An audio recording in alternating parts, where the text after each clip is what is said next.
Alright, hi everybody, welcome back. This is episode Flippinlicks number 11, and I have to apologize. I took a couple days off because I had to go out to California, and I was supposed to do a video yesterday, but we got back late, and it just didn't happen. So forgive me. But anyway, we're back into the swing of things today.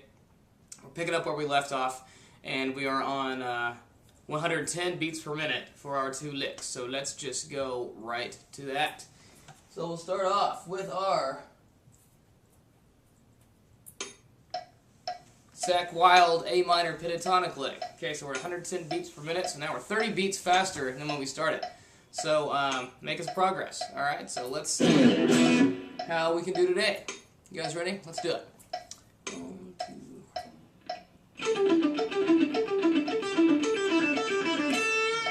2. Okay, here we go. Now we're warmed up a little bit. 1, 2, 3, 4.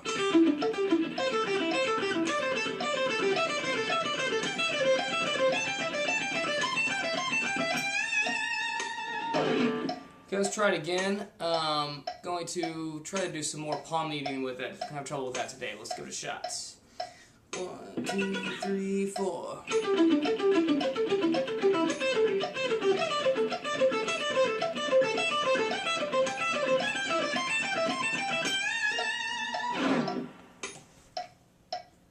Alright, so getting quicker.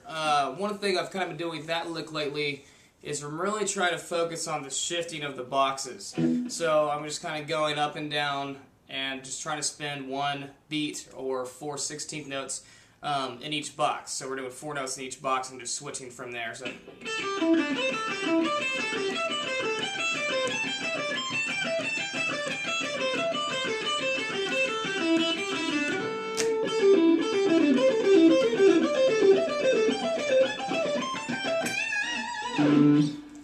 Okay, so that's just another kind of thing that something I'm trying to do to get better at the lick. So hopefully you're having some success with that too. All right, let's go to the other lick, the Dorian one,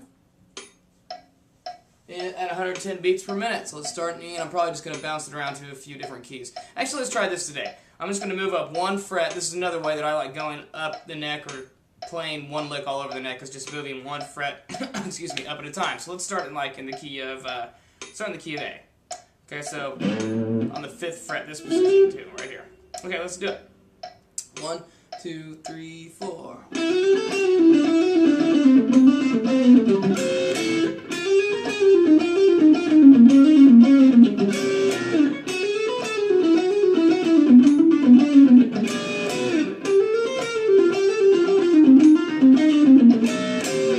So you can see how you can just keep going up and down with that. You can go up 1 fret all the way till you get to as far as you can go, maybe all the way to the very top, and then back down as far as you want to go too. So it's good to keep moving those licks around. When you do that, sorry, let me turn this off. You end up practicing the same lick a whole lot more. You're covering more of the fretboard, so your fingers are getting a better workout, and it's not as boring as just staying in one spot. So. Alright, that's it for the 2 licks today. There's a couple other things I want to talk about. First is I've got a lot of emails about theory, so I'm just going to go over that for just a second today. Here's what I want you guys to make sure you know, and that is this: a major scale in 2 octaves, and it's going to just be in one over covering 4 frets of any area of the neck. So let's say we're in the key of G. So I'm going to find G on my top string. And I'm just going to, first I'll just play the scale for you up and down, and then I'll kind of go over it a little more.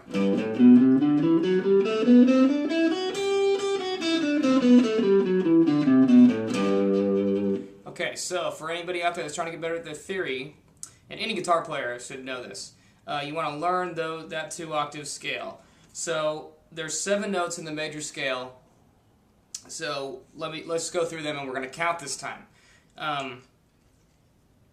Yeah, let's just do it. So here's the first note. 1, 2, 3, 4, 5, 6, 7, 1. So that's the note we started on.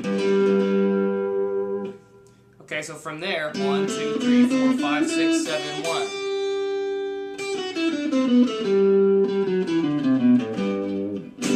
1. Okay, so inside of that,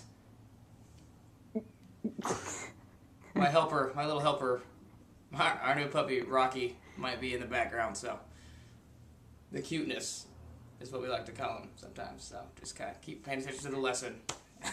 Anyway, so inside that, let's look at this chord, this regular kind of first major movable chord you learn. Okay, so these notes that I'm playing, there's 6 of them obviously, 6 strings on the guitar. If you count up, you're going to find the numbers for what we just did with the major scale. So the first note is 1, right? 1. Okay, so the next note of that chord is 5. That's another 1. 1, 2, 3, 4, 5, 6, 7, 1. So we've got a 1, a 5, and a 1. Okay, so from here, 1, 2, 3. 1, 5, 1, 3. That's an important one. Wait. Another 5. You'll notice those 2 are the same notes, so you can tell that. And then lastly, back to the 1. So we have a 1, 5, 1, 3, 5, 1. Okay, so that's a major chord. We talked about this the other day, that the first note of the major scale, the third note, and the fifth, those 3 notes played together in any combination will give you a major chord. Okay, so here's why I want you to learn that. So now we kind of know what notes are inside of this chord that you probably already know, this regular major bar chord. But if you know what degree of the scale each note is, you can start changing those notes around and getting different chords if you know the theory behind that. So here's our major chord. So we also talked about how to get to a minor chord the other day, and that's by you do that by flatting the third, or playing a flat third note of the scale. So there's only one place in that chord that we have a major third, and it was right here, 4th fret of the 3rd string. So if we want to make it a minor chord, we need to flat that note. So which way is flat on the guitar?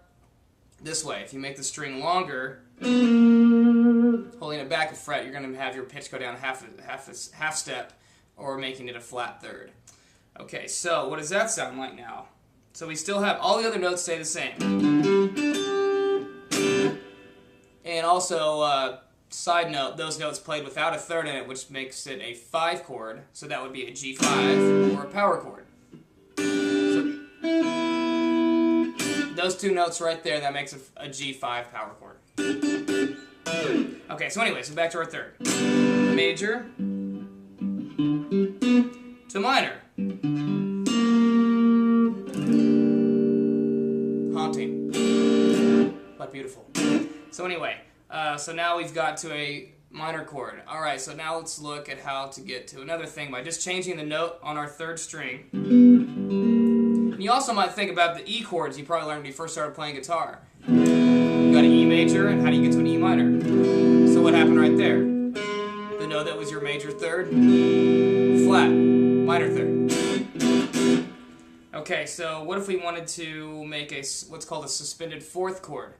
In a suspended 4th chord, you have a 1, a 4, and a 5. So there's no 3 at all. So you replace the 3rd with the 4th note of the scale. The key of G, the 4th note of the scale is C. Or, like when we're traveling around the neck, going down from this G, was a 4th, right, which is C. So we need to change this note up a half step to a 4th.